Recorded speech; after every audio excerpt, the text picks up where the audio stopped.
Sampurasun untuk seluruh warga Jawa Barat dan salam sejahtera untuk seluruh warga yang ada di Indonesia. Berdasarkan pengalaman kita, jadi gerakan masyarakat sipil di Indonesia termasuk juga di Jawa Barat harus bisa belajar, harus bisa memahami keterkaitan relasi antara negara, rakyat, dan sumber daya alam. Karena ada hubungan yang sangat kuat dan saling mempengaruhi antara rakyat, negara, dan sumber daya alam. Apalagi kalau dikaitkan dengan upaya kita, upaya masyarakat sipil untuk mendorong atau menjalankan advokasi, mendorong pengembangan energi terbarukan. Karena di situ ada peran negara, di situ juga harus ada partisipasi masyarakat, dan bagaimana sumber energi terbarukan yang berasal dari sumber daya alam terbarukan itu kemudian bisa dimanfaatkan.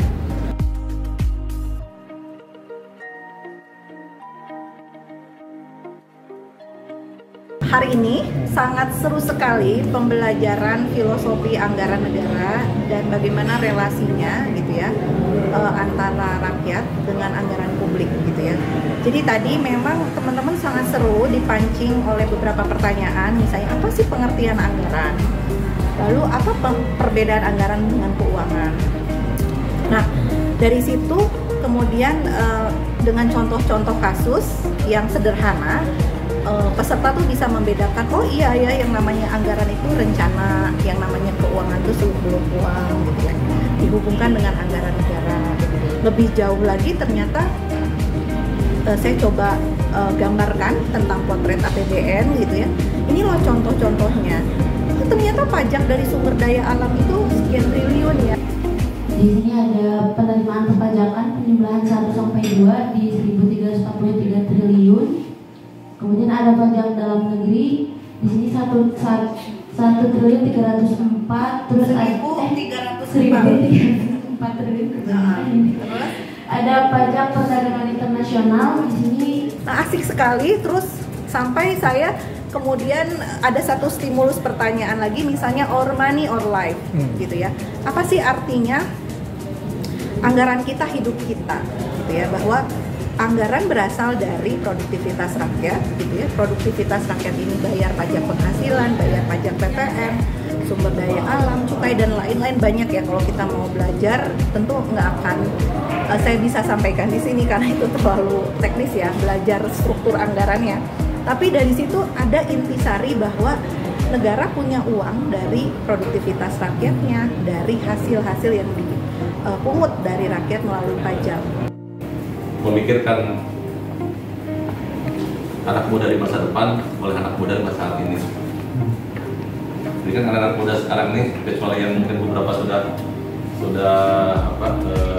tidak tua lagi, tidak muda lagi, tapi yang jelas agenda generasi itu sederhananya atau singkatnya adalah bahwa bagaimana terjadi keadilan antar generasi.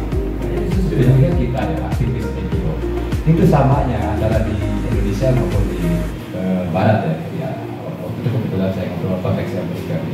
Banyak hal baru, mulai dari pengetahuan CSO. Tadi kan dijelaskan juga bahwa ternyata CSO, LSM, terus yayasan atau perkumpulan sama-sama aja sebenarnya gerakannya dari masyarakat gitu. Cuman mungkin yang akhirnya jadi pengetahuan baru itu adalah dari tahun ke tahunnya atau dari generasi ke generasinya gitu. Bahwa di mana saat munculnya arti nama civil society gitu kan, ternyata dari gerakan masyarakat bisa membangun negara gitu kan ya, bisa jadi suatu serikat gitu maksudnya, dan berujunglah pada dimensi hari ini gitu, yang dimana tantangannya adalah hari ini kita jarang untuk berserikat gitu, jarang untuk bersama-sama, padahal gerakan masyarakat lah yang hari ini dibutuhkan sebenarnya gitu. Hari ini saya cukup sangat nggak cukup sih, saya sangat bersemangat karena banyak sekali hal-hal yang membuat saya interest terhadap pemateri yang disampaikan. Ada beberapa yang memang baru saya temui, salah satunya di agenda generasi. Yang saya tahu kan generasi itu hanya agent of change-nya aja, tapi saya tidak tahu ada agenda generasi di mana anak muda saat ini kita membentuk sebuah hal yang memang bisa dimanfaatkan oleh generasi yang akan datang.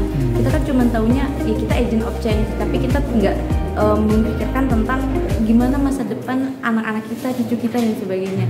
Nah selain itu juga ternyata tadi terkait CSO, ternyata ada 3 hal yang memang kita harus kuasai. Salah satunya tentang domestik, kemudian tentang organisasinya, kemudian juga tentang produksi, apa yang dihasilkan dari yang kita lakukan itu. Oh, kalau masalah manfaat sangat bermanfaat sekali, Bu. Sangat bermanfaat sekali. Khususnya saya dan istilahnya ya tugas saya untuk istilahnya mentransfer ke orang banyak lah, dari materi-materi dari awal sampai saat ini lah. Insya Allah akan berbagi lah sama banyak orang lah gitu.